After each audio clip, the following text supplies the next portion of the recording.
दरम्यान काल नाशिकमध्ये झालेल्या हाय व्होल्टेज राड्यानंतर पक्षप्रवेशावर मंत्री गिरीश महाजन यांच्याशी बातचीत केली आमचे प्रतिनिधी सागर कुलकर्णी यांनी।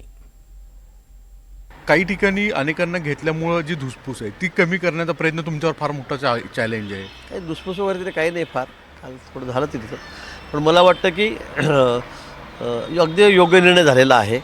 त्या जागा आमच्या कधीच निवडून येत नव्हत्या, येण्यासारख्या नव्हत्या, आणि म्हणून आम्ही त्या ठिकाणी काही नवीन लोकांना पक्षामध्ये घेतलेलं आहे।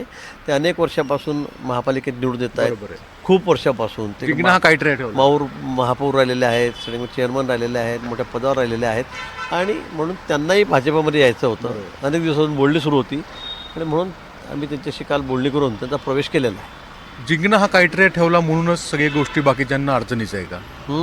कुठलाही उमेदवार जिंकणं हा क्रायटेरिया भाजपने ठेवतोय आणि याच्यामुळेच प्रवेश येत आहे?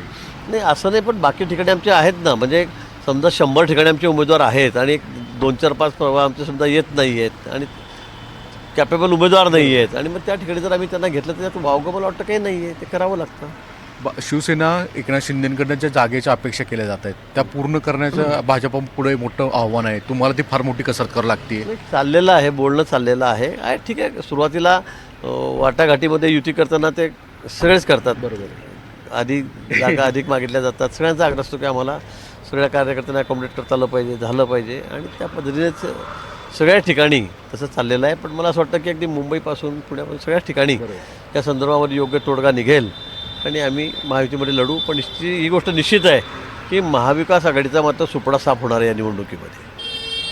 युती कधी घोषित होईल आणि भाजप कुठे एकत्रित, म्हणजे काही ठिकाणी जळगावला तुम्ही स्वतंत्रच लढताय असं दिसून येतं, तसं इतर ठिकाणी जळगावला स्वतंत्र नाही, जळगावला आमची सर्वात आधी युती झालेली आहे। मी आपल्याला सांगतो, आमची सर्वात आधी युती ही जळगावमध्येच झालेली आहे, आमचं बोलणं झालेलं आहे, जागाही ठरलेल्या आहेत। बाकी ठिकाणी सुद्धा आता अंतिम टप्प्यामध्ये बोलणं चाललेलं आहे। मला वाटतं लवकरच तो मार्ग निघेल आणि आम्ही महायुतीमध्येच लढू, आणि पण शेवटच्या दिवसापर्यंत ही प्रक्रिया चालू राहील मला असं वाटतं। पण युती कधी अधिकृत बार्गेनिंग, घासाघाशी सगळी शेवटच्या दिवसापर्यंत चालू राहील।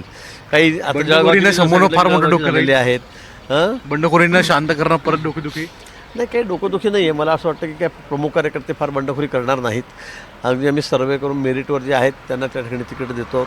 माननीय मुख्यमंत्री महोदय, आमचे अध्यक्ष रवींद्र चव्हाण, बावनकुळे सध्या सगळे लक्ष घालत आहेत, त्यामुळे कुठे काही फार वादविवाद भानगडी होणार नाही। पण काही अशी लोक नाराज असतात, कार्यकर्ते आमच्याकडे किती तुम्हाला माहिती आहे, भरपूर आहेत, मोठ्या प्रमाणात आहेत, मागचे नगरसेवकही खूप मोठ्या प्रमाणामध्ये आहेत, आणि आता महायुतीत लढायचं म्हटलं तर मग काही जागा कमी होतात, बरोबर, साहजिक आहे।